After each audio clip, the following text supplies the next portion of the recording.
Alrighty. Well, welcome everyone. Thanks for stopping in. What we're doing today is basically we're testing two different lenses, both from Sigma and both for my Canon R7. The first one is we're testing the 10 to 18 f2.8 DCDN, which I believe came out in October 2023. And then the second lens is the Sigma 12mm f1.4 that came out this past August. The plan for today is we're running to Swatera State Park, which is the closest site to me that doesn't have like a Bortle class of 6. I believe it's a Bortle like 4.8, so it's not great, but it's better than what I have near my house. So basically what we're doing is we're gonna go up there. I have a few different spots in mind that we're going to check out. It's 9:46 right now, so we'll get up there sometime around 10:15-ish, 10:30. Plenty dark enough for us. And then we're going to take out my Canon R7 and we're going to do some tests at 3 different spots. I want to take some pictures of the sign, the Swatera State Park sign that they have up there. And then there's a field and a road that I want to look at and see if I can get some good shots up there. Basically, we're just going to be taking multiple different exposures. We're testing how well each of the lenses does wide open. So for the 10 to 18, we'll be shooting it at 10 millimeters f2.8. And for the 12 mil, we'll be obviously doing it 12 mil f1.4. Just that way, it kind of gives like a good comparison of what each can do wide open. Because honestly, for Astro, that's probably what I'd end up shooting at. And then we're basically just going to be taking some exposures, seeing how they look as both a single exposure for the stars, and then we're going to be stacking them to see how they look after. So this is kind of just a comparison, and then whenever I put out the next video, that'll be my final comparison between the 10 to 18 and the 12 mil. And that's where I'll make my decision on which one I'm keeping and which one I decided to send back and why. So I think we have about 15-20 minutes at least until our destination. So I'll catch up with you guys whenever we reach there. Flashbang!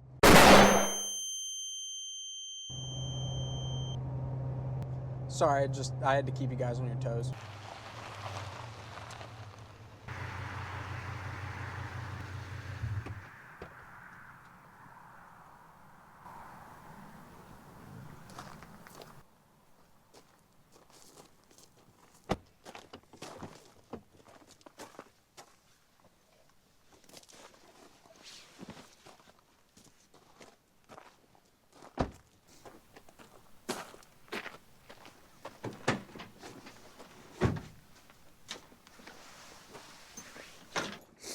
Alright, so here we are at our first spot.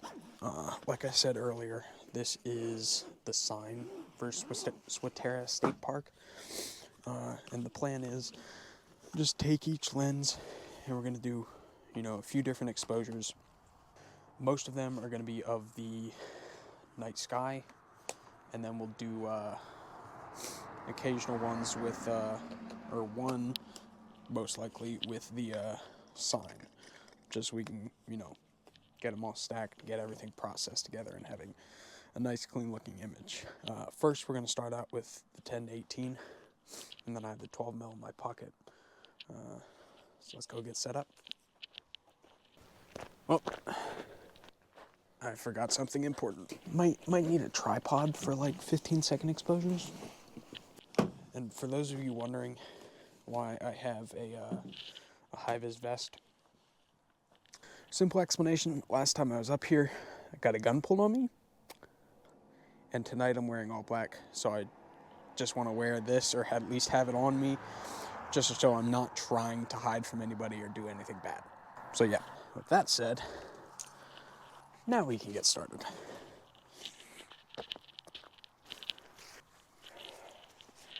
Alright, so obviously you can't see it because I put my flashlight on top of it, but this right here is our Swatera State Park sign. I'm going to set my camera down for the moment.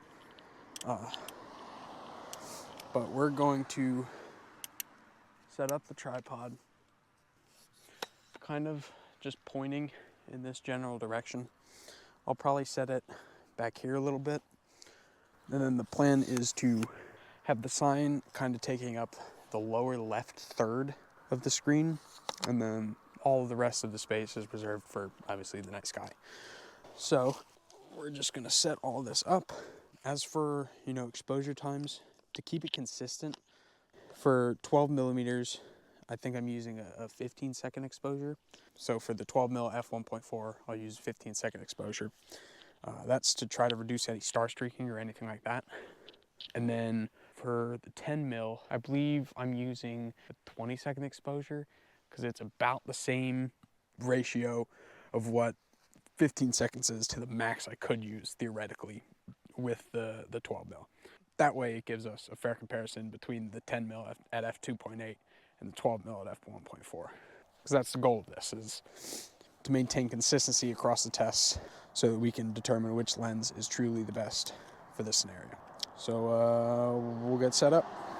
I don't know if you can see this or not, but we are sitting at the exposures that we want. So we have 15-second exposure at f2.8, and then we have our Swatera State Park sign down here in our bottom left like we want to. Obviously my headlamp's still on, so it's lit up more than it actually will be, but I'll be turning that off in a second, and then we'll wait for our eyes to adjust to the stars a little bit, focus with the manual focusing on this thing, and then we'll get shooting. First shot, it looks pretty decent, but I think I want to get more sky in it. So I think what we're gonna do is we're gonna see if we can't go a little bit lower on our tripod. And doing that, that should let us get a little bit more of the sign, but also a little bit more of the sky. All right, so we got our next setup. We're gonna try that at 15 seconds and see how that looks.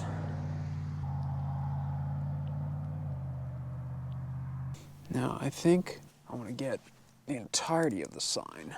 So we'll turn this on so we can actually see what we're looking at. And then we'll adjust our tripod a little bit more. Take a shot, see how it looks. Now this is a lot of trial and error. And it kind of sucks because, I mean, each trial shot is 20 seconds long. Which, if I wanted to correct that, I could put it at a 10-second exposure and just bump up the ISO. But why do that when there's a chance of getting a good shot from it? So out of those three, I think I like this angle the most because it gives us the least amount of light pollution gradient and still lets us see as much of the sky as possible. So what we're gonna do is we're going to set up our thing for this. Let's manual focus again, make sure that's all good. I don't know, right now we're at 20-second exposure, f2.8, 1000 ISO. We'll take about, 8 more of these.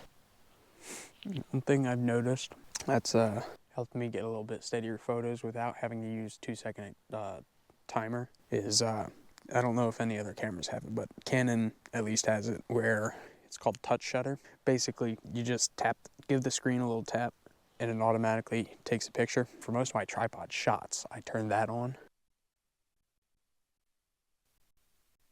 Go through stuff a little bit quicker, and just a light tap on the screen isn't gonna introduce all that much camera movement. All right, next we're going to expose for the sign, which honestly, it kind of looks like the last one just did that. And then we'll switch to the 12 mil 1.4, and we should have a lot better luck with that, or at least getting lower ISOs with that. I think we're at about 1000 with 2.8, so we should be at about 250 with the 1.4.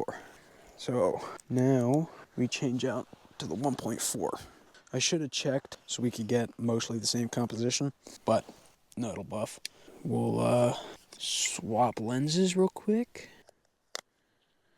Now we set this one, because this is a 12 mil. We gotta set it back to 15 seconds. And we gotta set the aperture to 1.4. Let me put the lens cap back on this old lens. Stick that in the pocket. And then we're gonna adjust the composition for the 12 mil. Just so we get mostly the same composition.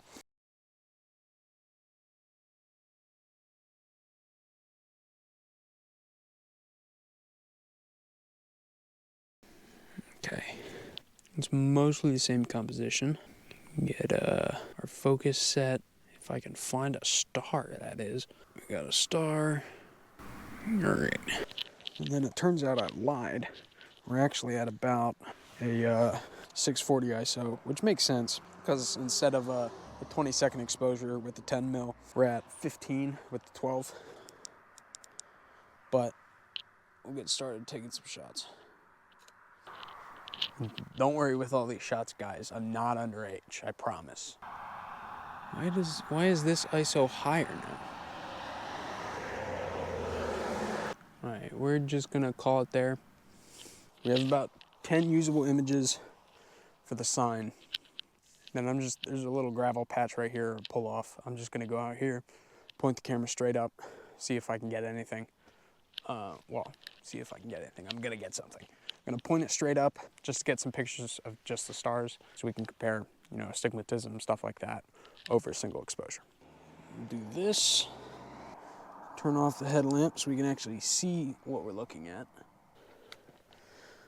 This is the 12 mil at f1.4. The ISO that we have it at right now is 1250. We'll change up to the 10 to 18 2.8. All right, 20-second exposure, f2.8. That puts us at an ISO of 1000. All right, now we're gonna call it there for this spot at least, and then we'll move on to the next.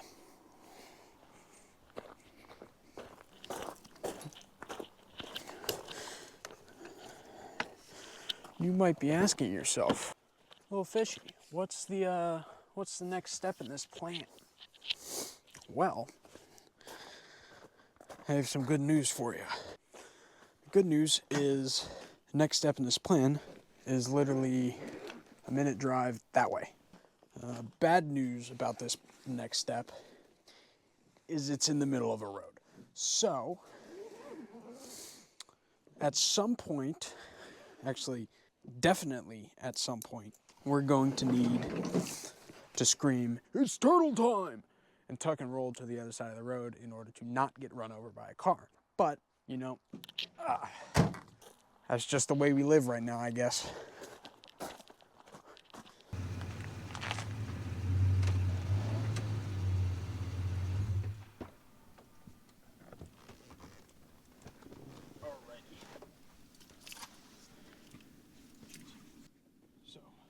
We are at the supposed next spot, or at least it's just up that way.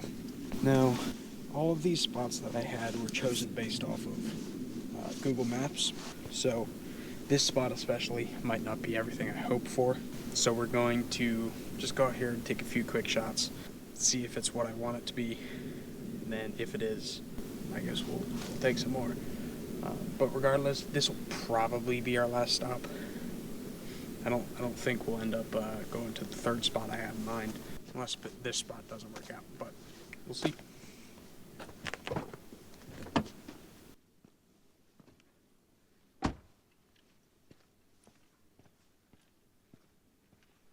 The goal is to set up in the middle of this road and try to get this thing about eye level with me so we can see what I'm seeing. I'm hoping, or at least I should be able to hear and see cars coming long before they come. We're gonna start getting set up, and we want to make sure we're centered over the road because that'll give us good leading lines, and then we zoom in and find our star. Now we do a 20-second exposure and hope the car doesn't show up. I actually love that shot. We'll just take as many as we can. Hopefully we'll get 4 or 5 in. I mean, we got directly down this road. We have Orion's Belt. I can almost see the nebula, make out the nebula. I think behind these trees, behind where you are, we have the Pleiades star cluster. I think it'd be cool if the road dipped and then rose back again, which it might. It just might do it further down. So that just might be something I walk down there a little ways. See if I can't find something down there that makes it a little bit cooler. We're gonna call that. I think we got 4 exposures. So what we'll do then is put a lens cap back on the 10 to 18. And we should be finished with the 10 to 18. Well, unless I decide to do another spot. Then we'll put the 12 1.4 on, go back into the road, get some shots with that. And here we are. Here we have a car coming. Yeah, I can hear it long before I see it. The road definitely dips down up there, so that's something I'll try to do. I think we're good. Let's drop the setting down to 15 seconds. That's what we want. We'll get just about the same composure. Manually focus in on some of the stars. On that last one, I did Ryan's belt, so I'll do the same on this one. All right. We'll take 2 or 3 more, and then I'm gonna move up the road, see if we can't find something else.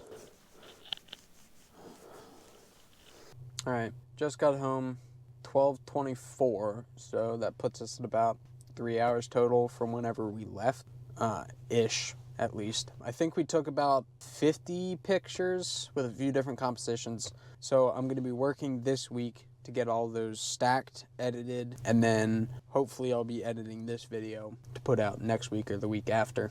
Be on the lookout for a following video detailing, my findings with everything that I did today with these 2 lenses, and then that's the video where I'll be walking through, all the pictures, kind of noting key differences and what I noticed while using the lenses, and then obviously I'll make my final decision in that video. But yeah, that's pretty much it for tonight. See ya.